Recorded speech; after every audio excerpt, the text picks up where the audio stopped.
Hello বন্ধুরা, good morning. তোমাদের আজকে সুকান্ত ভট্টাচার্যের ছাড়পত্র কবিতাটি শোনাই। যে শিশু ভূমিষ্ঠ হলো আজ রাত্রে, তার মুখে খবর পেলুম, সে পেয়েছে ছাড়পত্র এক।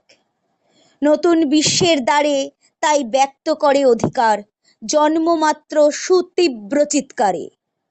খর্বদেহ নিঃসহায়, তবু তার মুষ্টিবদ্ধ হাত উত্তোলিত, উদ্ভাসিত কি এক দুর্বোধ্য প্রতিজ্ঞায়। সে ভাষা বোঝে না কেউ, কেউ হাসে, কেউ করে মৃদু তিরস্কার। আমি কিন্তু মনে মনে বুঝেছি সে ভাষা, পেয়েছি নতুন চিঠি আসন্ন যুগের। পরিচয় পত্র পড়ি ভূমিষ্ঠ শিশুর অস্পষ্ট কুয়াশা ভরা চোখে।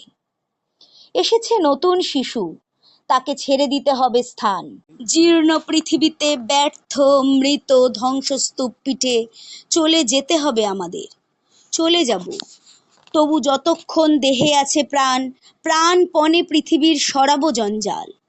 এ বিশ্বকে এ শিশুর বাসযোগ্য করে যাব আমি।